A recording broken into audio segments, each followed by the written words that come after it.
Hello students, આજે આપણે ટીવાય BCom semester 5ની અંદર રોકડ પ્રવાહ પત્રકની અંદર એક્ઝામ્પલ નંબર 2 જોઈશું.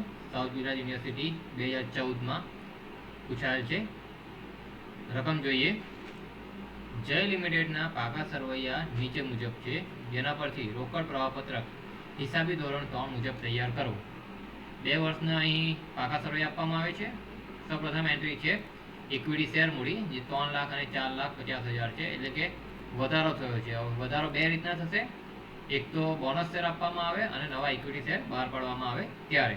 તો અહીં આપણે જોઈશું કે હવાલાની ઉપરથી આપણને બાકીની ડિટેલ ખબર પડશે. ત્યારબાદ નફા નુકસાન ખાતું આપવામાં આવ્યું છે 2 લાખ અને 2,76,000, જે આપણે રોકડ પ્રવાહ પત્રકની અંદર પહેલી જ એન્ટ્રી આવતી હોય છે. તો એની અંદર આપણે દર્શાવવાનું રહેશે કે જેમાં ધંધાની કામગીરીમાંથી રોકડ પ્રવાહ જે બતાવવાનો હોય છે, ચોખ્ખો નફો, ત્યાં નફા નુકસાન ખાતાનો ઉપયોગ થશે. ત્યારબાદ સામાન્ય અનામત આપવામાં આવ્યું છે, જામીનગીરી પ્રીમિયમ અને મૂડી પરત અનામત. એટલે આ નફા અને અનામતનો જે વધારો જે છે એ અહીં આપવામાં આવ્યો છે. ત્યારબાદ લાંબા ગાળાના ઉછીના નાણાં છે, તો બે પ્રકારના છે. એક 15% ડિબેન્ચર આપવામાં આવે છે અને બીજો 20%ની લોન આપવામાં આવે છે. શરૂઆતમાં નહીં હતી અને ત્યારબાદ બંને છે, એટલે કે ડિબેન્ચર પણ બહાર પાડવામાં આવી છે ચાલુ વર્ષમાં અને બેંક લોન પણ ચાલુ વર્ષમાં લેવામાં આવી છે.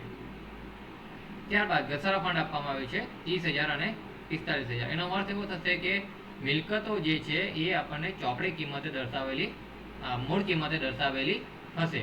મૂળ કિંમતે દર્શાવેલી હોય તો જ અહીં ઘસારા ફંડ દર્શાવવામાં આવતું હોય છે. કઈ મિલકતનું ઘસારા ફંડ છે એ આપણને હવાલા ઉપરથી ખ્યાલ આવતો હોય છે. ત્યારબાદ વેપારી દેવાની અંદર લેણદાર અને દેવી હુંડી છે, જે આપણે કામગીરીની પ્રવૃત્તિમાંથી રોકડ પ્રવાહ જે હોય છે એની અંદર કાર્યશીલ મૂડીમાં ફેરફાર જે દર્શાવવાનો હોય છે તેમાં ફેરફાર દર્શાવતું. ત્યારબાદ ટૂંકા ગાળાની જોગવાઈ છે, તો કરવેરાની જોગવાઈ ગયા વર્ષનો કરવેરો ચૂકવવાનો હોય છે અને ચાલુ વર્ષના કરવેરાની જોગવાઈ કરવાની હોય છે. ત્યારબાદ સરવાળો આપવામાં આવ્યો છે. મિલકત બાજુ પર જોઈએ તો જમીન મકાન જે છે એ 4,05,000 અને 3,30,000. યંત્ર અને કાઉન્સમાં લખ્યું છે મૂળ કિંમત. હવે અહીં યંત્ર આપણને મૂળ કિંમતે દર્શાવ્યા છે, તો ઉપર જે આપણને ઘસારો આપવામાં આવ્યો હતો, ઘસારા ફંડ, એ જે છે એ યંત્રનું રહેશે, કેમ કે જમીન મકાન અને ફર્નિચર એ મૂળ કિંમતે નથી, એ ચોપડી કિંમત છે. એટલે ઘસારા ફંડ જે છે એ યંત્રનું ઘસારા ફંડ કહેવાશે. ત્યારબાદ અદ્રશ્ય મિલકત. અદ્રશ્ય મિલકતમાં પાઘડી છે, તે 65,000 અને 50,000 થઈ ગયા છે, એટલે કે ઘટાડો થયો છે 15,000નો. તો 15,000નો જે ઘટાડો થયો છે એ માંડી વાળેલ પાઘડી ગણાશે. ત્યારબાદ સ્ટોક, દેવાદાર, લેણી હુંડી, તો આ 3 વિગત ચાલુ મિલકત કહેવાશે. એટલે કાર્યશીલ મૂડીના ફેરફારના આપણે જે દર્શાવવાનું હોય છે પત્રકની અંદર ત્યાં દર્શાવાશે. રોકડ અને બેંક સિલક જે આપવામાં આવી છે, તો એ અંતમાં પત્રકની અંતની અંદર આપણે છેલ્લે એને દર્શાવવાનું હોય છે કે 63,000 આપણે પ્લસ કરીને જે આપણી રકમ આવે એ આપણા 1,80,000 થવા જોઈએ. ત્યારબાદ વધારાની માહિતીમાં જોઈએ તો વર્ષ દરમિયાન સામાન્ય અનામતમાંથી 4:1ના પ્રમાણમાં બોનસ શેર આપવામાં આવ્યા હતા. તો અહીં જે શેરમાં વધારો થયો છે એ બોનસ શેર દ્વારા કરવામાં આવ્યો છે અને એની જોગવાઈ જે છે સામાન્ય અનામતમાંથી કરવામાં આવી છે. એટલે અહીં સામાન્ય અનામત અને ઇક્વિટી શેરનું ખાતું, આ બે ખાતા સંકળાયેલા છે, એટલે બે ખાતા આપણે બનાવવાના રહેશે. ત્યારબાદ ડિબેન્ચર પર 10% વટાવે બહાર પાડવામાં આવ્યા હતા. એટલે કે જે ડિબેન્ચર બહાર પાડવામાં આવ્યા છે એ 10% વટાવે છે, એટલે એટલી રોકડ આપણને ઓછી મળશે. એટલે અહીં ડિબેન્ચરનું ખાતું પણ આવશે. ત્યારબાદ વર્ષ 2017-18ની કરવેરાની આખરી જવાબદારી 45,000 નક્કી કરવામાં આવી હતી. તો ગયા વર્ષના જે કરવેરાની જોગવાઈ જે છે એ આપણને 60,000 આપવામાં આવી હતી, એટલે કે આપણે કરી હતી 60,000. પરંતુ જ્યારે ચૂકવણી કરવાની આવી ત્યારે 45,000 ચૂકવણી કરવાની થઈ. તો અહીં 15,000, 60,000માંથી 45,000 બાદ કરીએ, 60,000 જોગવાઈ કરી હતી, 45,000 ચૂકવવાના થયા છે, એટલે 15,000 જે છે વધ્યા છે. જે 15,000 વધ્યા જે છે એ આપણે કરવેરાની જોગવાઈનો વધારો જે છે એ સામાન્ય અનામત ખાતે લઈ જવાનો છે. એટલે અહીં કરવેરાની જોગવાઈનું ખાતું અને સામાન્ય અનામતનું ખાતું, આ બે ખાતા સંકળાયેલા છે. ત્યારબાદ એક યંત્ર જેની મૂળ કિંમત 45,000. હવે યંત્ર જે છે આપણને મૂળ કિંમત આપવામાં આવ્યા છે, રકમની અંદર યંત્ર મૂળ કિંમતે છે. એની 45,000ની કિંમત હતી, જેના પર એકત્રિત થયેલો ઘસારો 12,000 હતો, જે 27,000માં વેચ્યું છે. એટલે કે 45,000માંથી 12,000 ઘસારો બાદ કરીએ એટલે 33,000, એ 27,000માં વેચ્યું છે, એટલે કે 6,000 આપણને ખોટ ગઈ છે. તો એની આપણે અસર ખાતાની અંદર આપવું પડશે. તો અહીં યંત્રનું ખાતું અને ઘસારા ફંડનું ખાતું, આ બે ખાતા સંકળાયેલા છે. ત્યારબાદ 1/4/18 રોજ બેંકમાંથી લોન લીધી હતી જે ચાલુ વર્ષના અંતથી એક સરખા 5 હપ્તામાં પરત કરવાની છે. એટલે લોન જે બહાર પાડવામાં આવી છે એમાંથી એક હપ્તો ચાલુ વર્ષે જ કપાઈ ગયો છે, એટલે કે લોનમાં જે રકમ દર્શાવી છે અહીં એ આપણને એક હપ્તો બાદ કર્યા બાદનો છે, એટલે કે 4 ભાગ જ છે. ટોટલ 5 ભાગ અહીં કરવાના છે, એમાંથી આખર બાકી આપણી 4 ભાગ જ છે. એક ભાગ આપણે માંડી વાળી ચૂકવી લીધો છે, તો એ આપણે અહીં દર્શાવવાનું રહેશે કે કેટલી આપણે લોન લીધી હતી અને કેટલી પરત કરી છે. એક ભાગ આપણે પરત કર્યો છે. જમીનનો એક ટુકડો વેચવામાં આવ્યો હતો જેનો નફો મૂડી અનામત ખાતે જમા કરવામાં આવ્યો હતો. કેટલી રકમ એ આપણને ખબર નથી, પરંતુ એનો નફો મૂડી અનામત ખાતે લઈ જવાનો છે અને મૂડી અનામતમાં બીજી કોઈ એન્ટ્રી નથી, હવાલો કોઈ નથી. તો મૂડી અનામત આપણે જોઈશું. તો મૂડી અનામત આપવામાં આવ્યું હતું 2000 અને ત્યારબાદ થઈ ગયા છે 20000, એટલે કે 18000 એમાં વધારો થયો છે. તો આ 18000 જે છે એ જમીનનો ટુકડો જે વેચ્યો હતો એનો નફો આપણે મૂડી અનામત ખાતે લઈ ગયા હતા એ હતો. એટલે એને આપણે જમીન મકાનના ખાતામાં ઉધાર બાજુ દર્શાવશું અને ત્યારબાદ ડિફરન્સ જે આવશે એ એની વેચાણ કિંમત ગણાશે. ત્યારબાદ 2018-19ના વર્ષમાં ઇક્વિટી શેર પર 17-18ના વર્ષનું 15% લેખે ડિવિડન્ડ જાહેર કરવામાં આવ્યું છે, એટલે કે ગયા વર્ષનું ડિવિડન્ડ ચૂકવણી કરવામાં આવી છે. તો ગયા વર્ષનું જે ડિવિડન્ડ જે છે એ ગયા વર્ષની શેર મૂડીના આધારે ચૂકવાતું હોય, એટલે કે 3,15,000 45,000 ડિવિડન્ડ ચૂકવવામાં આવ્યું છે. તો એ સૌપ્રથમ આપણે જોગવાઈ કરવાની રહેશે સુધાર નફા નુકસાન ખાતાની અંદર, અને ત્યારબાદ એને આપણે ચૂકવણી કરવાની રહેશે જે નાણાકીય પ્રવૃત્તિમાંથી રોકડ પ્રવાહમાં આવશે. તો અહીં આપણે આ રકમ થઈ ગઈ છે. તો હવે આપણે જે છે એની ગણતરી જોઈશું.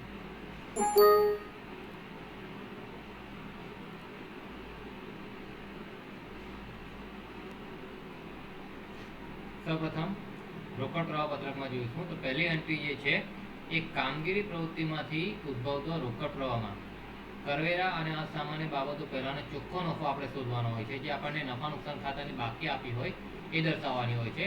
તો જો ચિહ્નની અંદર ભૂલ નહીં પડે એ માટે આખાની બાકીમાંથી શરૂઆતની બાકી બાદ કરો તો જે ચિહ્ન આવતું હોય તે આપણે અવગણમાં પણ લખી શકીશું. તો આખાની બાકી આપણને આપવામાં આવી હતી 2,76,000, શરૂઆતની બાકી હતી 2,70,000, એટલે કે પ્લસ 6,000 આવ્યા છે. તો એ આપણે અહીં પ્લસ 6,000 લખવાના રહેશે. તો પહેલી એન્ટ્રી આપણી આવશે કરવેરા અને અસામાન્ય બાબત પહેલાનો ચોખ્ખો નફો પ્લસ 6,000. હવે આપણે હવાલાના આધારે બાકીની વિગતો શરૂઆત કરવાની રહેશે. એમાં સુધાર નફા નુકસાન ખાતું પણ તમે દર્શાવી શકો, શરૂઆતની અને આખરની બાકી, અને સીધી એન્ટ્રી કરવી હોય રોકડ પ્રવાહ પત્રકની અંદર ઉમેરોની અંદર અને બાદની અંદર. ઉમેરોમાં સુધાર નફા નુકસાન ખાતામાં જે ઉધાર બાજુ પર આવતી હોય એ રોકડ પ્રવાહ પત્રકની અંદર ઉમેરોમાં અહીં આવશે, અને સુધાર નફા નુકસાન ખાતામાં જે જમા બાજુ આવતું હોય રકમ એ રોકડ પ્રવાહ પત્રકમાં બાદમાં દર્શાવવાનું રહેશે. અને ખાતાઓ જે છે એ પહેલાથી આપણે જે પ્રમાણે હવાલા હતા એ મુજબ બધા ખાતાઓને લખ્યા છે અને એની બાકી આપણે દર્શાવી છે શરૂઆતની અને આખરની. તો પહેલો હવાલો જોઈશું. પહેલો હવાલામાં એવું કહ્યું છે કે વર્ષ દરમિયાન સામાન્ય અનામતમાંથી 4/1ના પ્રમાણમાં બોનસ શેર આપવામાં આવ્યા હતા, એટલે કે બોનસ શેર આપવામાં આવ્યા છે અને તે પણ 4/1ના પ્રમાણમાં. તો પહેલાં તો ઇક્વિટી શેરની સંખ્યા આપણે શોધવી પડશે કે ઇક્વિટી શેરની સંખ્યા કેટલી થાય છે. તો બોનસ શેર માટે ઇક્વિટી શેર મૂડી આપણને આપવામાં આવી છે, શેરની સંખ્યા આપવામાં આવી નથી. 3 લાખ શેર મૂડી છે અને 10 રૂપિયાનો એક શેર છે, એટલે 3 લાખ ભાગ્યા 10 કરશું એક શેરની કિંમત, એટલે 30,000 આપણા ઇક્વિટી શેર જે છે એ આવશે. તો 30,000 ઇક્વિટી શેર મળી ગયા છે અને બોનસ શેર જે છે એ 4 ઇક્વિટી શેર એક બોનસ શેર આપવાનો છે. 4 ઇક્વિટી શેર એક બોનસ શેર આપવાનો છે. તો આપણી પાસે 30,000 શેર છે. તો 30,000 એ કેટલા, એટલે 30,000 ગુણ્યા 1/4 કરશું એટલે બોનસ શેર જે આવશે એ આવશે 7,500. એટલે 7,500 બોનસ શેર, અને એક બોનસ શેરની જે રકમ જે છે એ છે કે 10 રૂપિયા પ્રમાણે, એક શેરનો આપણો બોનસ શેર છે 10 રૂપિયાનો. એટલે 7,500 ગુણ્યા 10, અને આ જે 75,000 રકમ આવશે બોનસ શેરની એની જોગવાઈ જે છે એ સામાન્ય અનામત ખાતેથી કરવામાં આવી છે. તો એની આમનોંધ જે થશે, તો સામાન્ય અનામત જે છે સામાન્ય અનામત ખાતે ઉધાર તે ઇક્વિટી શેર મૂડી ખાતે જ્યાંથી પણ જોગવાઈ કરવામાં આવે, જે ખાતામાંથી જોગવાઈ કરવામાં આવી હોય તો એનું ખાતું ઉધાર કરવાનું હોય અને જેના માટે જોગવાઈ કરવામાં આવી હોય એ ખાતું જમા કરવાનું રહેશે. અહીં સામાન્ય અનામતમાંથી જોગવાઈ કરી છે એટલે સામાન્ય અનામત ખાતે ઉધાર આવશે ઇક્વિટી શેર મૂડી ખાતે.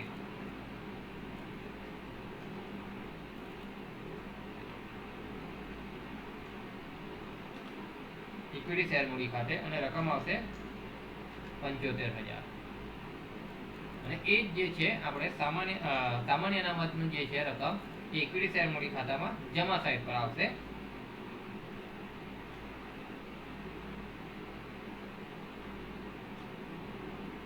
₹75,000. એટલે સામાન્ય અનામતનું ખાતું અહીં થઈ ગયું અને ઇક્વિટી શેર મૂડી ખાતે પણ એન્ટ્રી થઈ ગઈ. એટલે પહેલો હવાલો જે છે એ અહીં પૂર્ણ થાય છે. અહીં સામાન્ય અનામત ખાતું બંધ કરવાનું થશે નહીં, કે બીજો પણ એક હવાલો છે જે સામાન્ય અનામત સાથે સંકળાયેલો છે. એટલે હવે એના પછીનો હવાલો જોઈશું બીજો.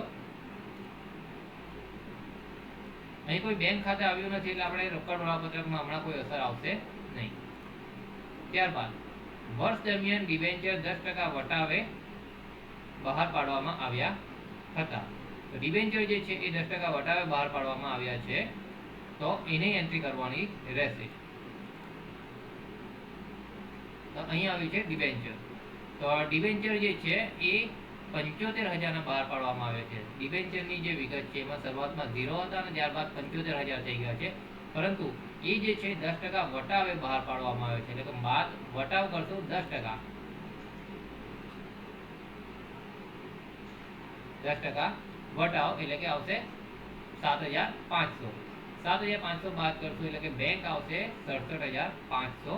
તો અહીં બેંક જે છે રોકડ જે છે આવે છે તો બેંક ખાતે ઉધાર તે ડિબેન્ચર ખાતે જમા. એટલે ડિબેન્ચરના ખાતાની અંદર જમા સાઇડ પર લખાશે બેંક ખાતે અને રકમ જે આવશે એ આવશે 67,500. અને જેવું બેંક આવે એટલે આપણે એની સીધી અસર જે છે એ રોકડ પ્રવાહ પત્રકની અંદર આવશે. અને ડિબેન્ચર જે છે એટલે નાણાકીય બાબત સાથે સંકળાયેલું છે, એટલે એને જે આપણે સી પ્રવૃત્તિ જે છે નાણાકીય પ્રવૃત્તિ આવે છે એમાં દર્શાવવાનું રહેશે. ત્યાં આવશે નવા ડિબેન્ચર બહાર પાડ્યા, એમાં સી ની અંદર દર્શાવવાનું રહેશે.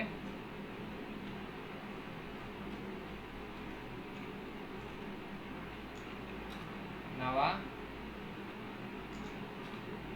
15% ડિબેન્ચર બહાર પાડ્યા અને એની રકમ જે છે એ આવશે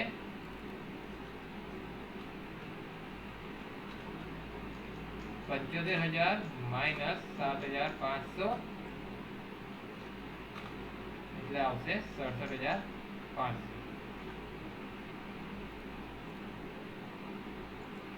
અને આવક છે એટલે આપણે એને પ્લસ તરીકે દર્શાવવાનું છે, પ્લસ 67,500.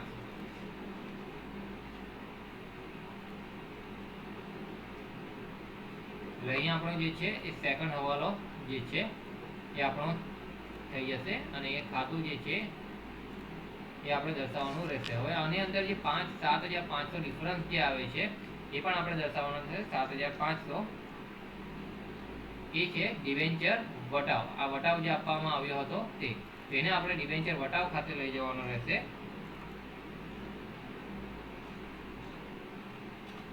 ડિબેન્ચર વટાવ ખાતે અને ડિબેન્ચર વટાવના ખાતામાં ઉધાર બાજુ પર આવશે 15% ડિબેન્ચર ખાતે 7,500. હવે ડિબેન્ચર ઉપર બીજો કોઈ હવાલો નથી તો ડિબેન્ચરનું ખાતું બંધ કરવાનું રહેશે. તો 75,000 ત્યારબાદ ડિબેન્ચર વટાવના ખાતા પર બીજો કોઈ હવાલો નથી તો એ ખાતું પણ બંધ કરવાનું રહેશે. તો એ આવશે 16,500. ડિફરન્સ જે છે એ આવશે 15,000. એ 15,000 છે તો આ ડિબેન્ચર જે છે તો એની આપણે જે જોગવાઈ કરવાની હશે તો માંડી વાળવાનો જે ડિબેન્ચર વટાવ હોય એ રહેશે. માંડી વાળેલ ડિબેન્ચર વટાવ તો એ આવશે નફા નુકસાન ખાતે.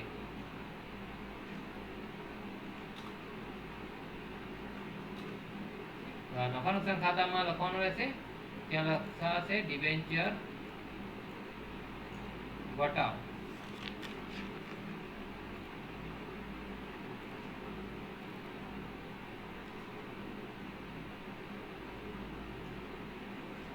ડિબેન્ચર વટાવ એ આવશે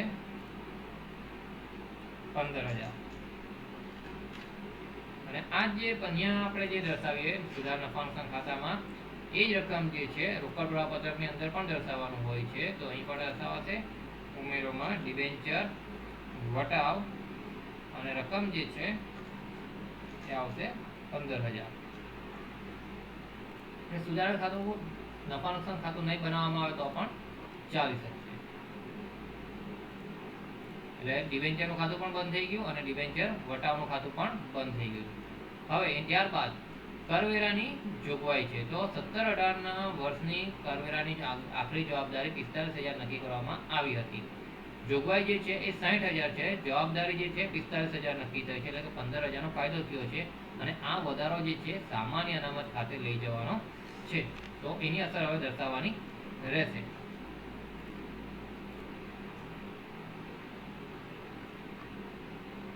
કરવેરાની જોગવાઈનું ખાતું, કરવેરાની જોગવાઈની અંદર આપણે 60,000 છે, એમાંથી આપણે 45,000 જ હવે ચૂકવવાના છે, તો અહીં લખાશે બેંક ખાતે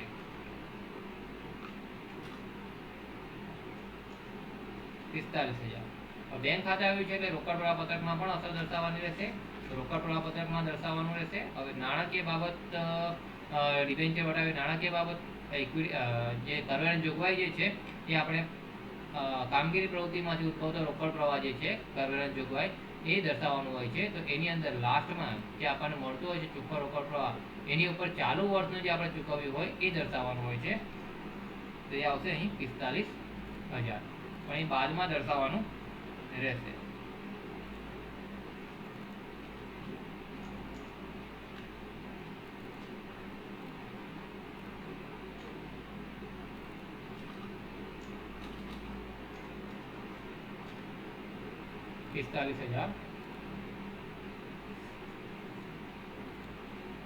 ત્યારબાદ એનું ખાતું જોઈશું. હવે જે ખાતું છે હવે આપણે એનું બંધ કરવાનું રહેશે, તો એમાં આપણને જે છે 45,000 60,000 હતા એમાંથી 45,000 ચૂકવી લીધા છે. 15,000 આપણા જે વધ્યા જે છે તો 15,000 જે છે એ આપણે સામાન્ય અનામત ખાતે લઈ જવા કહ્યું છે.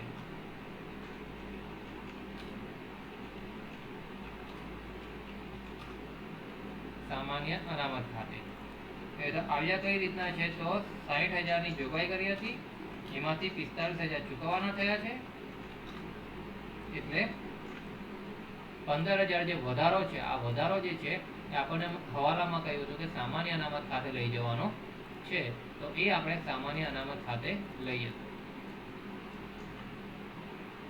સામાન્ય અનામતમાં જમા સાઈડ પર કરવાની જોગવાઈ ખાતે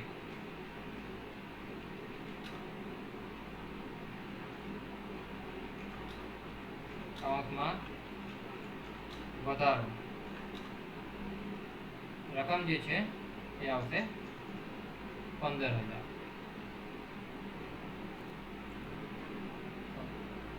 એટલે અહીંયા આપણું જે છે કરવેરાની જોગવાઈ એ ખાતું હવે બંધ કરવાનું રહેશે.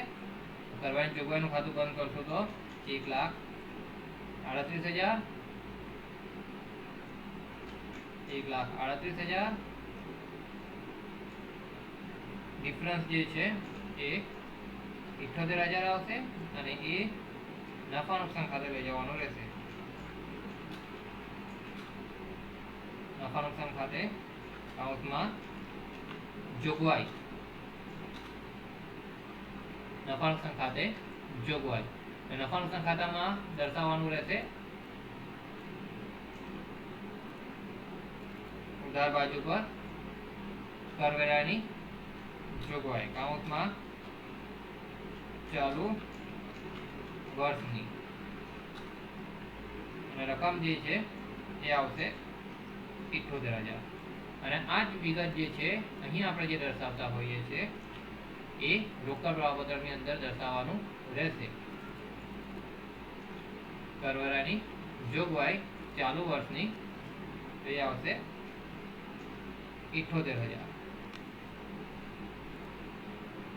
હવે ખાતાઓ જોઈશું.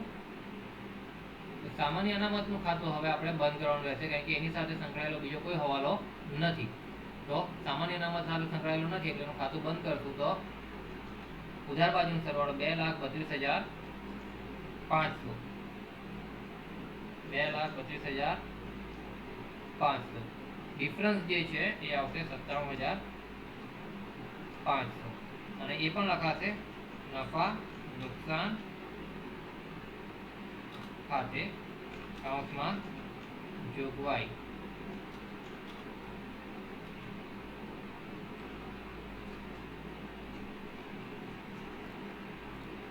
નફા નુકસાન ખાતે જોગવાઈ એટલે નફા નુકસાન ખાતામાં એ દર્શાવવાનું રહેશે સામાન્ય અનામતની જોગવાઈ. તો ઉધાર નફા નુકસાન ખાતામાં ઉધાર બાજુ પર સામાન્ય અનામતની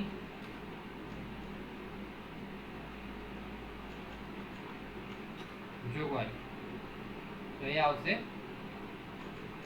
97,500 અને આ જ વિગત જે છે એ આપણે રોકડ પ્રવાહપત્રકની અંદર દર્શાવવાની રહેશે. સામાન્ય અનામતની જોગવાઈ 97,500. અહીં આપણું સામાન્ય અનામતનું ખાતું બંધ થઈ ગયું છે. હવે ઇક્વિટી શેર ઉપર પણ બીજો કોઈ હવાલો નથી તો એનું ખાતું પણ બંધ કરવાનું રહેશે. તો ઇક્વિટી શેર મૂડી જે છે તો અહીં આવશે 4,50,000. અહીં ડિફરન્સ જે હજુ પણ આપણને 75,000 ઘટે છે. તો એ જે ડિફરન્સ છે તો ઉપરના આપણે સામાન્ય અનામત ખાતેથી આ જે હતા એ બોનસ શેર હતા, બોનસ શેર. તો આ જે છે એ આપણા નવા ઇક્વિટી શેર બહાર પાડેલા હશે એટલે કે બેંક ખાતે કૌંસમાં નવા ઇક્વિટી શેર. તો એ 75,000 દર્શાવવાના રહેશે. હવે બેંક આવ્યું છે એટલે આપણે એની સીધી અસર જે છે એ રોકડ પ્રવાહ પત્રકમાં આવશે અને નાણાકીય બાબત છે એટલે સી વિભાગ જે આપણો હોય છે એની અંદર દર્શાવવાની રહેશે. નાણાકીય પ્રવૃત્તિમાંથી જે ઉદ્ભવતો રોકડ પ્રવાહ છે ત્યાં આવશે. તો નવા ઇક્વિટી શેર બહાર પાડ્યા.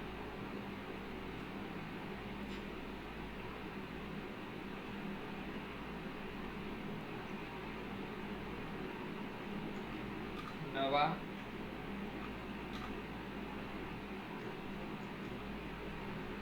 ઇક્વિટી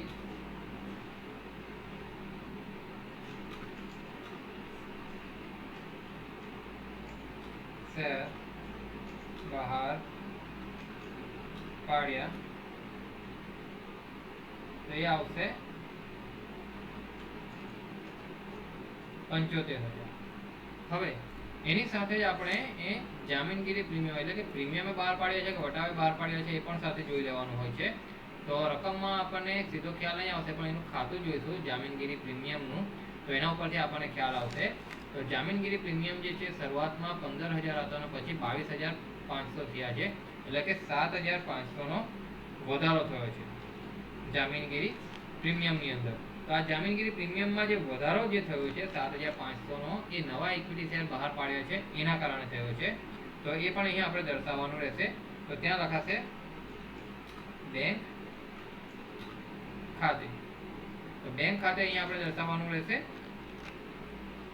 અને રકમ જે આવશે 7,500. અહીં ખાતું બંધ થઈ જશે બંને બાજુ 22,500 અને આ રકમ જે છે એ આપણે રોકડ પ્રવાહ પત્રકની અંદર દર્શાવવાનું રહેશે. કેમ કે જામીનગીરી પ્રીમિયમમાં વધારો થયો છે તો આ જે નવા ઇક્વિટી શેર આપણે બહાર પાડ્યા હતા 75,000 એ એની મૂળ કિંમત હતી અને એને આપણે પ્રીમિયમે બહાર પાડ્યા છે 7,500. તો એ આપણે ત્યાં દર્શાવવાનું રહેશે રોકડ પ્રવાહ પત્રકની અંદર.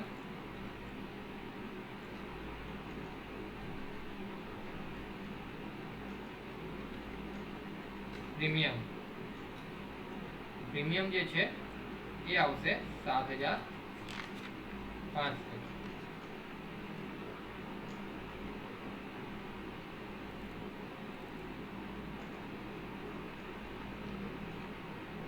અને ટોટલ આવશે એનું 82,500. એટલે અહીં આપણું જે છે ઇક્વિટી શેરનું ખાતું પણ બંધ થઈ ગયું છે. સામાન્ય અનામતનું ખાતું બંધ થઈ ગયું, ઇક્વિટી શેરનું ખાતું બંધ થઈ ગયું છે, સર્વેલન્સ જોગવાઈ, જામીનગીરી પ્રીમિયમ એ પણ પૂર્ણ થયું છે. 15% ડિબેન્ચર અને ડિબેન્ચર વટાવનું ખાતું. એટલે હવે આપણે એના પછીનો જે હવાલો છે એ જોઈશું. 3 હવાલા અહીં આપણા પૂર્ણ થયા છે. ત્યારબાદ એક યંત્ર જેની મૂળ કિંમત 45,000 હતી, જેના પર એકત્રિત થયેલો ઘસારો 12,000 હતો, તેને 27,000 માં વેચવામાં આવ્યું છે. તો યંત્ર વેચાણ અહીં દર્શાવવામાં આવ્યું છે. તો 45,000 મૂળ કિંમત છે, 12,000 ઘસારો જે છે એ 33,000 એની ચોપડે કિંમત થઈ છે અને વેચાણ કિંમત આપવામાં આવી છે 27,000. એટલે ચોપડે કિંમત કરતાં વેચાણ કિંમત ઓછી હોવાથી 6,000 ની અહીં ખોટ ગઈ છે. તો આ ખોટ વેચાણ કિંમત અને ઘસારો, કારણ કે ચોપડે યંત્ર જે છે એ મૂળ કિંમતે દર્શાવેલું છે, યંત્ર મૂળ કિંમતના ખાતાએ દર્શાવેલું છે. મૂળ કિંમત એટલે આ જે ઘસારો છે એ ઘસારા ફંડના ખાતે જશે. તો અહીંયા એન્ટ્રી આવશે પહેલી જે છે એ જમા સાઇડ પર યંત્ર ખાતે આપણે લખવાનું રહેશે. યંત્ર ખાતાની અંદર તો તે જ આવશે બેંક ખાતે, જે વેચાણ કર્યું છે એ બેંક ખાતે. બેંક ખાતે વેચાણ કિંમત જે છે તે. ત્યારબાદ યંત્ર ઘસારા ફંડ ખાતે,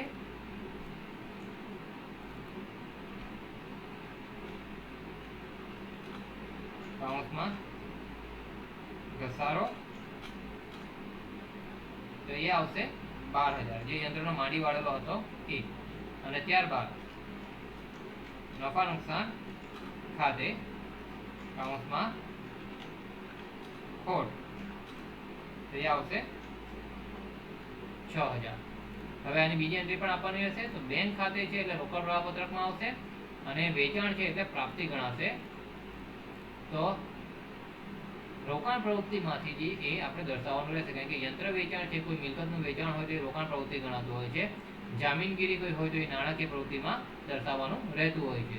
તો અહીં રોકાણ પ્રવૃત્તિની અંદર આવશે યંત્ર વેચાણ.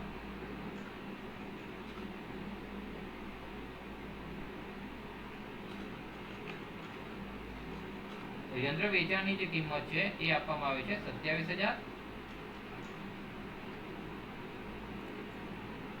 ત્યારબાદ ખાતાની અંદર જોઈશું તો ઘસારા ફંડ ખાતે, તો ઘસારા ફંડના ખાતામાં લખાશે યંત્ર ખાતે.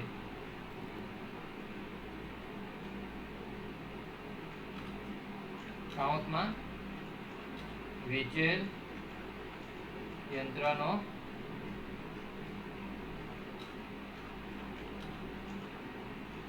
ઘસારો, વેચેલ યંત્રનો ઘસારો. તો વેચેલ યંત્રનો ઘસારો જે છે એ છે 12,000. વેચેલ યંત્રનો ઘસારો. ત્રીજી જે એન્ટ્રી છે નફા નુકસાન ખાતે, એટલે સુધાર નફા નુકસાન ખાતામાં લખાશે યંત્ર ખાતે વેચેલ યંત્રનો ખોટ, યંત્ર વેચાણ ખોટ.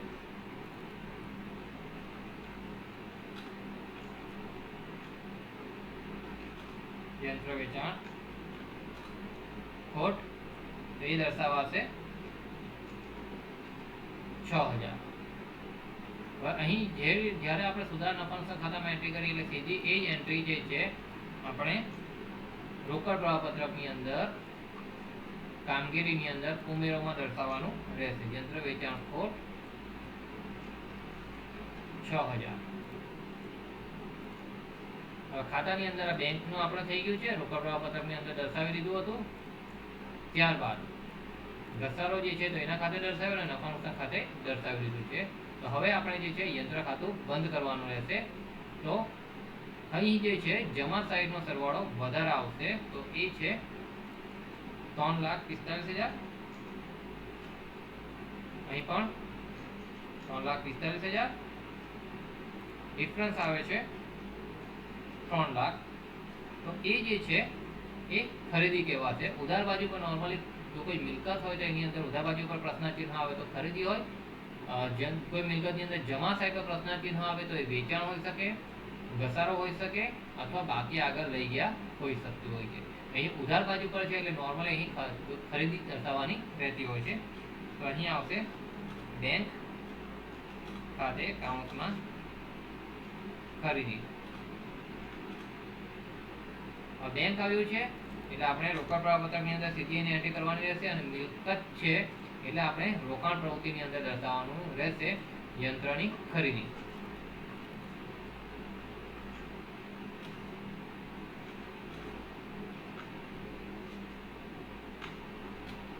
યંત્રની ખરીદી 3 લાખ.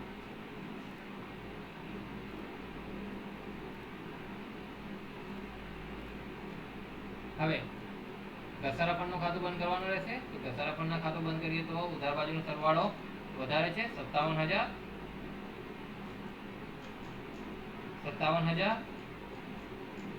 ડિફરન્સ જે આવે છે એ છે 27,000. તો આ જે છે એ ચાલુ વર્ષની ઘસારાની જોગવાઈ કહેવાય. તો એ નફા નુકસાન ખાતે લઈ જવાનું રહેતું હોય છે. નફા નુકસાન ખાતે કાઉન્સમાં જોગવાઈ. તો નફા નુકસાન ખાતે દર્શાવવાનું રહેશે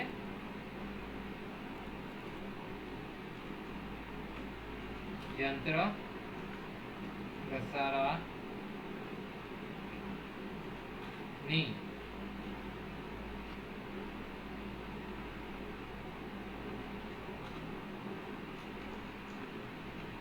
જોગવાઈ. યંત્ર ઘસારાની જોગવાઈ.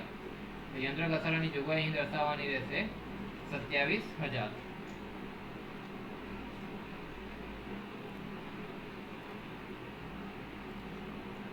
યંત્ર ઘસારાનું ખાતું પણ બંધ થઈ ગયું છે. અને આ જે અહીંયા આપણે દર્શાવતા હોઈએ છીએ સુધાર નફા નુકસાન ખાતામાં, એટલે એ સીધી અસર આપણે રોકડ પ્રવાહપત્રકમાં પણ દર્શાવવાની રહેતી હોય છે ઉમેરોની અંદર.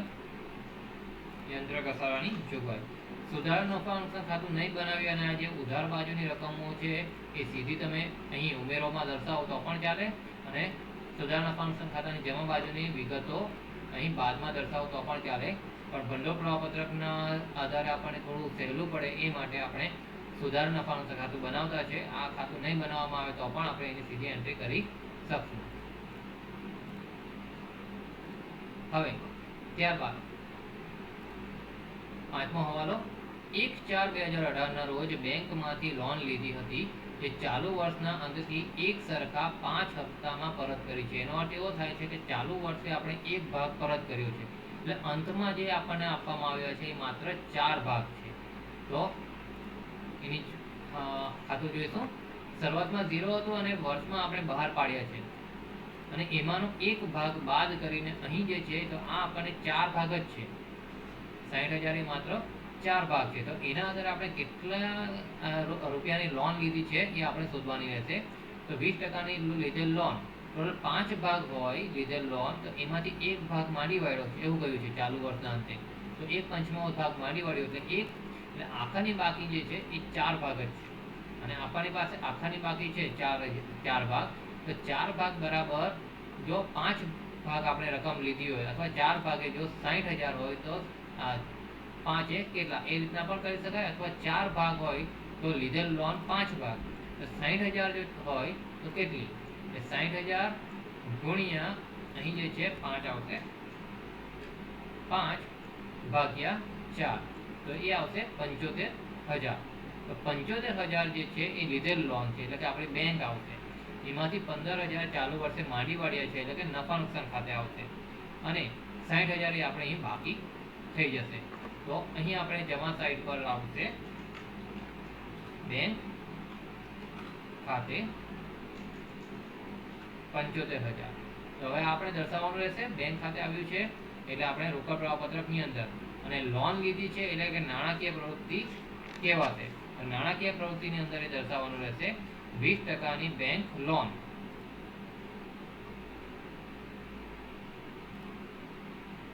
નાણાકીય પ્રવૃત્તિમાં 20%ની બેંક લોન. લીધેલ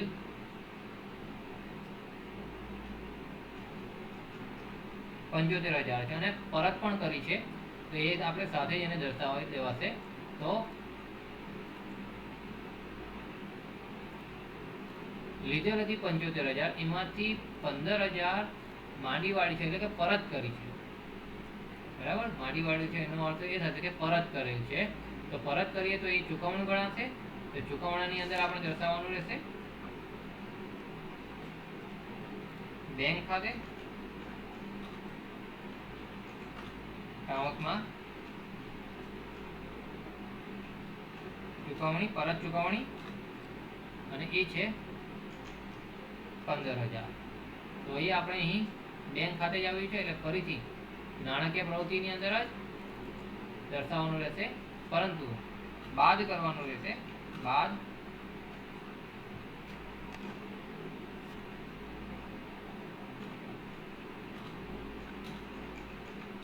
પરત, એ છે 15,000.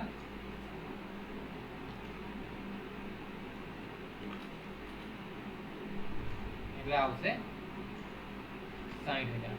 આ પણ પ્લસમાં જ રહેશે, કેમ કે એ રકમ પણ આપણને મળી જ છે. બાદ જે છે અહીંયા આપણે કરી દેવા છે, એટલે 60,000 પ્લસ 60,000.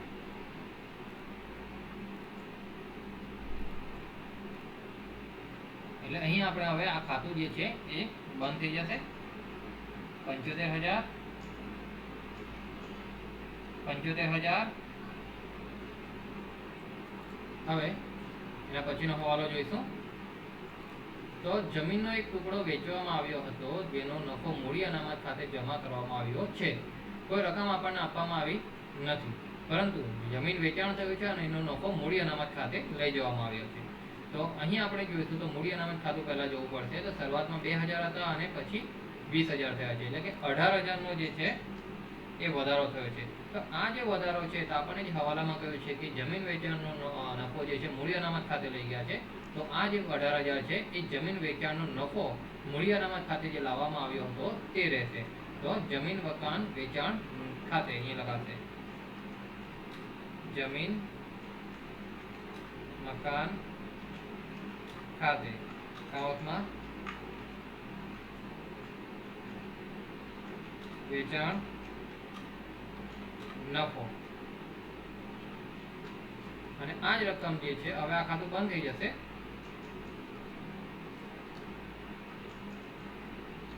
અને આ જે 18,000 છે એ જમીન મકાન ખાતેથી લાવ્યા છે, તો એ આપણે જમીન મકાનમાં ઉધાર બાજુ પર આવશે અને ત્યાં લખાશે મૂડી અનામત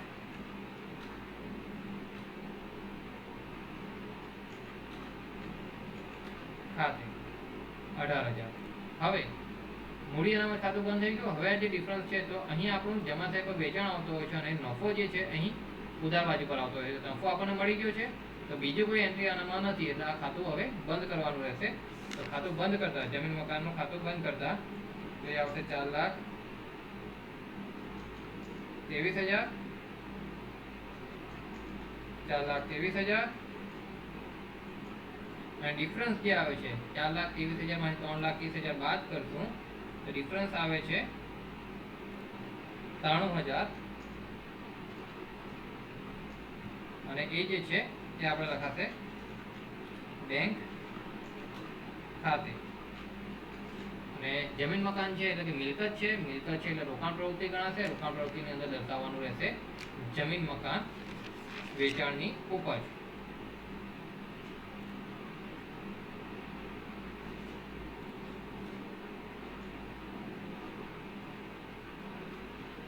જમીન મકાન વેચાણની ઉપજ ત્યાં લખાશે 93,000.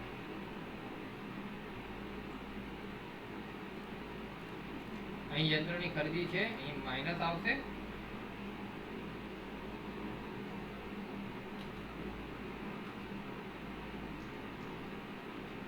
જેમાં ચૂકવણું હોય એ માઇનસ ગણાશે અને બાકીની જે આવક હોય એ પ્લસ ગણાતી હોય છે. અહીં જમીન મકાનનું ખાતું પણ બંધ થઈ ગયું છે અને મૂડી અનામતનું ખાતું પણ બંધ થઈ ગયું છે. હવે લાસ્ટ હવાલો જે છે, તો વર્ષ 2018-19ના વર્ષમાં ઇક્વિટી શેર પર 17-18ના વર્ષનું 15% લેખે ડિવિડન્ડ જાહેર કરવામાં આવ્યું અને ચૂકવવામાં આવ્યું છે. એટલે જાહેર પણ કર્યું છે અને ચૂકવવામાં પણ આવ્યું છે. તો પહેલા હવે એની ગણતરી જોઈશું. તો નાણાકીય પ્રવૃત્તિ થવાની છે, તો અહીંયા આપણે એની ગણતરી દર્શાવી છે. તો ઇક્વિટી શેર પર ડિવિડન્ડ ગયા વર્ષનું ચૂકવ્યું છે, એટલે કે 17-18નું છે.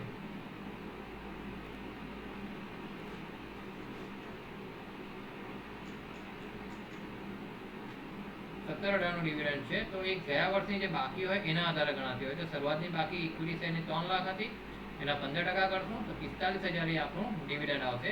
તો એ નાણાકીય પ્રવૃત્તિની અંદર ચૂકવણું તરીકે દર્શાવવાનું રહેશે. તો ઇક્વિટી શેરનું ડિવિડન્ડ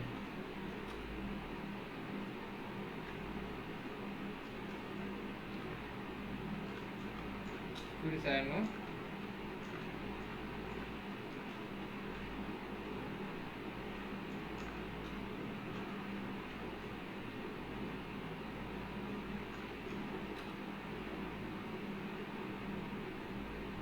માઇનસ દર્શાવવાનું રહેશે.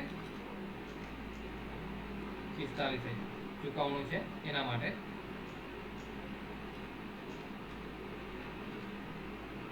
-45,000 આ ઇક્વિટી શેરનું ડિવિડન્ડ. હવે આ જે ડિવિડન્ડ ચૂકવણું કરવાનું છે, તો એના માટે પહેલા જોગવાઈ પણ કરવી પડે. એ આપણે સુધાર નફા નુકસાન ખાતામાં આવે તો ત્યાં લખાશે ઇક્વિટી શેરની ડિવિડન્ડની જોગવાઈ, અથવા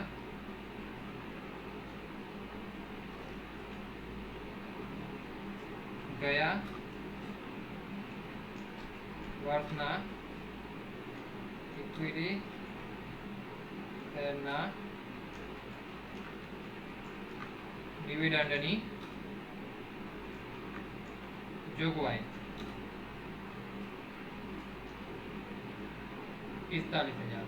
અને આજ આપણે અહીં જે વિગત દર્શાવતા હોઈએ છીએ એ રોકડ પ્રવાહ પત્રકમાં કામગીરીમાં ઉમેરોમાં દર્શાવવાનું રહેતું હોય છે. ગયા વર્ષના ડિવિડન્ડની જોગવાઈ 45,000 પર આપણો ઘસારો લખવાનો બાકી હતો, તો એ ઘસારો પણ લખી દઈએ 27,000. એટલે અહીં આપણા જે છે હવાલાઓ જે હતા એ અહીં પૂર્ણ થાય છે. હવે આપણે શરૂઆતમાંથી જોતા જવાનું કે જે ખાતાઓ બાકી હોય તો એની આપણે અસર દર્શાવવાની રહેતી હોય છે. તો ઇક્વિટી શેર મૂડી થઈ ગયું, નફા નુકસાન ખાતું પણ હતું, સામાન્ય અનામતનું ખાતું પણ બનાવ્યું હતું, જામીનગીરી પ્રીમિયમનું ખાતું પણ થઈ ગયું, મૂડી અનામત પણ થઈ ગયું છે. ત્યારબાદ ડિબેન્ચર અને બેંક લોન આ બંનેના ખાતા બનાવ્યા હતા. ઘસારા પણ તે પણ આવી ગયું છે. લેણદારો અને દેવી હુંડી બાકી છે, તો એ દેવા તરીકે છે. તો એ આપણે કામગીરીની જે કાર્યશીલ મૂડીમાં ફેરફાર જે દર્શાવવાનું હોય છે એમાં દર્શાવવાનું રહેશે. રોકડ પ્રવાહ પત્રકની અંદર કાર્યશીલ મૂડીના ફેરફાર જે છે એમાં એ દર્શાવવાનું રહેશે. તો અહીં જે છે પહેલી વિગત આવશે લેણદારો.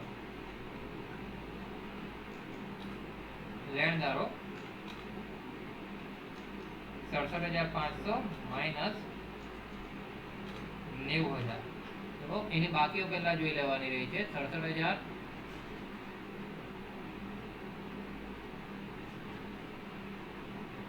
6,750 માઇનસ લેણદારો જે આપવામાં આવે છે 22,500 માઇનસ 30,000. રકમ જોઈ લઈએ તો લેણદારો છે 22,500 અને 30,000, એટલે કે શરૂઆત કરતા એમાં વધારો થયો છે. જો જ્યારે પણ વધારો થાય તો એની અંદર આપણે સીધો અસર આપવાની હોય છે કે શરૂઆત કરતા આખાના જો વધી જતા હોય તો પ્લસ દર્શાવવાનું રહેતું હોય છે. તો 7,500. એ જ પ્રમાણે એના પછી છે દેવી હુંડી. દેવી હુંડી 6,750 માઇનસ 27,000. એમાં પણ વધારો થયો છે, તો એમાં પણ આપણે 20,250 એ સીધી અસર પ્લસ જ આવશે. દેવાની અંદર જે સીધી અસર આવતી હોય તે આપવાની હોય છે. મિલકતમાં એના કરતાં રિવર્સ એન્ટ્રી આપવાની રહેતી હોય છે. કરવેરાની જોગવાઈ તેનું ખાતું પણ બનાવ્યું હતું. જમીન મકાનનું ખાતું આવી ગયું છે, યંત્ર ખાતું આવી ગયું છે, ફર્નિચરનું ખાતું બનાવવામાં આવ્યું હતું નહીં. તો ફર્નિચરને આપણે અસર દર્શાવવાની રહેશે. 49,500 શરૂઆતમાં હતા અને ત્યારબાદ વધારો થયો છે 1,03,500. એટલે કે આપણે બીજી રીતના કહીએ તો ખરીદી થઈ છે. ખરીદી થઈ છે એટલે કે આપણે ચૂકવણું કહેવાશે. અને મિલકત છે એટલે રોકાણ પ્રવૃત્તિની અંદર એની અસર દર્શાવવાની રહેશે. તો રોકડ પ્રવાહ પત્રકની અંદર રોકાણ પ્રવૃત્તિમાંથી ઉદ્ભવતા રોકડ પ્રવાહમાં અહીં લખાશે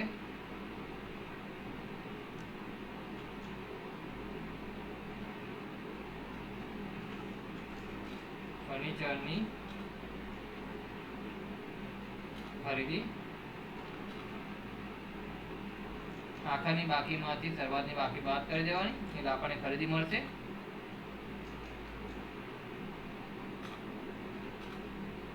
અને અહીં પણ ખરીદી છે એટલે ચૂકવણી કરવાના છે. ચૂકવણી કરવાના છે એટલે કે માઇનસ આવશે. તો માઇનસ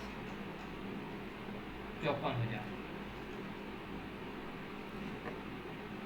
એટલે ફર્નિચરનું થઈ ગયું છે. ત્યારબાદ પાઘડી. પાઘડીમાં 65,000માંથી 50,000 થઈ ગયા છે. એનું ખાતું બનાવ્યું હતું નહીં એટલે કે 15,000 માંડી વાળેલ છે.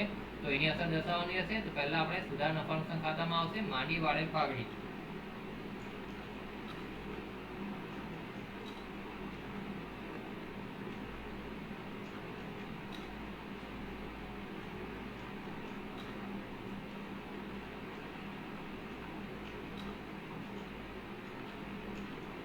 માંડી વાળેલ પાઘડી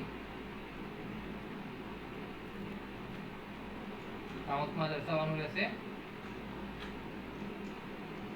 60,000 માઇનસ 45,000 એટલે કે 15,000 આવશે. અને આ જ વિગત જે છે એ આપણે રોકડ પ્રવાહ પત્રકમાં ઉમેરોમાં દર્શાવવાની રહેતી હોય છે. 15,000 પાઘડી. ત્યારબાદ સ્ટોક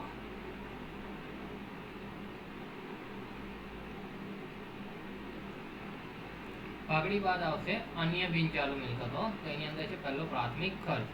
તો પ્રાથમિક ખર્ચ છે 17,250 અને 15,000 એટલે કે એમાં ઘટાડો થયો છે 2,250 નો. તો આ જે ઘટાડો થયો છે એ માંડી વાળેલ કહેવાશે. તો એ આપણે દર્શાવવાનું રહેશે.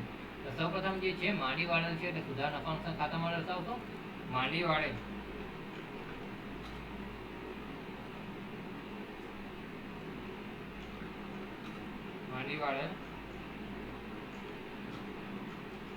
પ્રાથમિક ખર્ચ. માંડી વાળેલ પ્રાથમિક ખર્ચ જે છે એ આવશે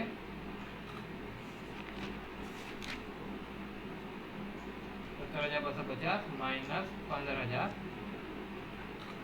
એટલે આ રકમ આવશે 2,250.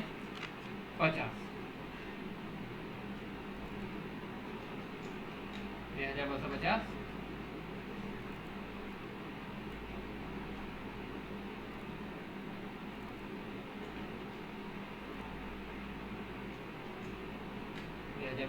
દર્શાવવાના રહેશે. ડિબેન્ચર વટાવ તો એનું આપણે ખાતું બનાવ્યું હતું. ડિબેન્ચરની સાથે આપણે ડિબેન્ચર વટાવનું ખાતું પણ બનાવી લીધું હતું. ત્યારબાદ સ્ટોક દેવાદાર અને લેણી હુંડી જે છે એ આપણે કાર્યશીલ મૂડીમાં ફેરફારની અંદર દર્શાવવાનું રહેશે. તો કાર્યશીલ મૂડીના ફેરફારમાં દર્શાવશું. પહેલું છે દેવાદારો. દેવાદારો છે 67,500 માઇનસ 90,000.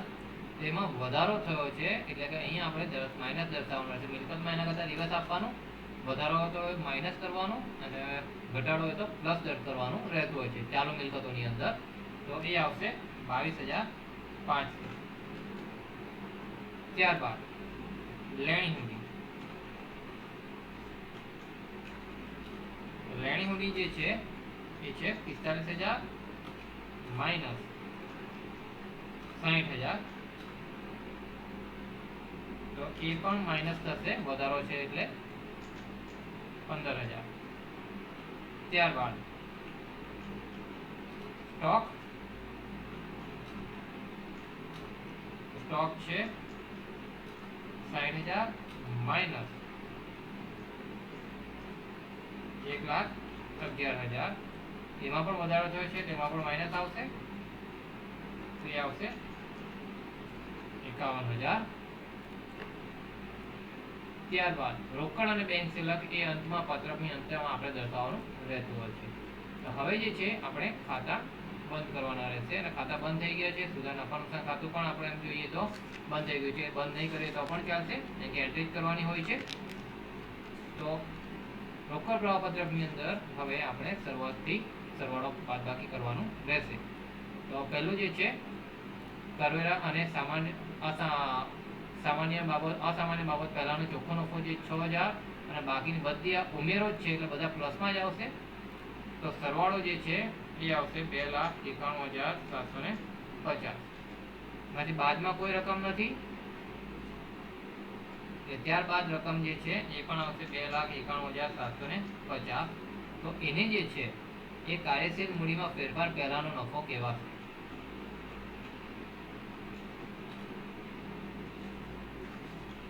કાર્યશીલ મૂડીમાં ફેરફાર પહેલાનો નફો. ત્યારબાદ કાર્યશીલ મૂડીની અંદર જોઈશું તો 3 રકમ જે છે એ માઇનસમાં છે અને 2 રકમ જે છે એ પ્લસમાં છે. તો પ્લસ માઇનસ કરતા રકમ જે છે એ આવશે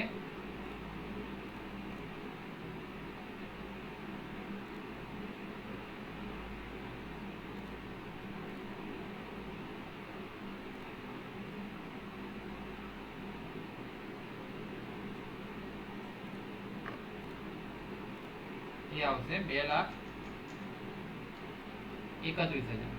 એમાંથી કરવેરા જે ચૂકવ્યા છે ચાલુ વર્ષના 45,000 બાદ કરશો તો એ રકમ જે છે એ આવશે 1,86,000. પ્રથમ આપણને વિગત મળી છે કામગીરી પ્રવૃત્તિમાંથી મળતો ચોખ્ખો રોકડ પ્રવાહ. ત્યારબાદ બીજો જે પાર્ટ આવે છે એ છે આપણો રોકાણ પ્રવૃત્તિમાંથી મળતો ઉદ્ભવતો રોકડ પ્રવાહ. એમાં 27,000 પ્લસ છે, 3 લાખ માઇનસ છે, 93,000 પ્લસ છે અને 54,000 જે છે એ માઇનસ છે. એટલે પ્લસ માઇનસ કરતા એમાં આવશે માઇનસ 2,34,000. એટલે એક રકમ આપણી પ્લસ આવી છે, બીજી રકમ છે માઇનસ. ત્યારબાદ ત્રીજા છે આપણું નાણાકીય પ્રવૃત્તિમાંથી મળતો ઉદ્ભવતો રોકડ પ્રવાહ. એમાં 67,500 પ્લસ, 82,500 પ્લસ, 60,000 પ્લસ, 45,000 આપણા માઇનસ છે. પ્લસ માઇનસ કરતા આવશે પ્લસ 1,65,000. હવે આ ત્રણ રકમ જે છે એનો પ્લસ માઇનસ કરતા એટલે કે 1,86,000 માઇનસ 2,34,000 પ્લસ 1,65,000 કરશું તો રકમ જે છે રોકડ પ્રવાહમાં ચોખ્ખો વધારો કે ઘટાડો. તો અહીં આપણે જોઈશું તો નાણાકીય પ્રવૃત્તિમાંથી ઉદ્ભવતો રોકડ પ્રવાહ જે છે ત્યારબાદ રોકડ અને રોકડ સમાન શિલ્લકની અંદર શું આવશે તો વધારો થશે. અહીં આવશે 1,70,000. તો અહીં આપણે વધારો ઘટાડો બે ઓપ્શન હોય છે. જો ઘટાડો હોય તો ઘટાડામાં દર્શાવવાનું રહેશે, અહીં વધારો આવે છે એટલે રોકડ પ્રવાહમાં ચોખ્ખો વધારો 1,70,000. હવે સાચો છે કે નહીં તો એ ચેક કરવું હોય તો શરૂઆતની રોકડ અને રોકડ સમાન શિલ્લક હોય એટલે આ જે આપણને 63,000 આપવામાં આવે છે રકમની શરૂઆતની કહેવાશે. તો એ અહીં આપણે પ્લસ કરવાની રહેશે. 63,000 પ્લસ કરશું તો રકમ આવશે 1,80,000 જે આપણી આખાની હોય છે વર્ષની અંતે, એટલે કે આખાની બાકી અહીંયા આપણને જે આપવામાં આવી છે તે આવશે. તો અહીંયા આપણે કહી શકીએ કે આની અંદર જે એન્ટ્રી આપણે કરી છે એ લગભગ સાચી હશે. તો આ રીતના અહીંયા આપણો આ જે સેકન્ડ એક્ઝામ્પલ હતો એ પણ પૂર્ણ થાય છે.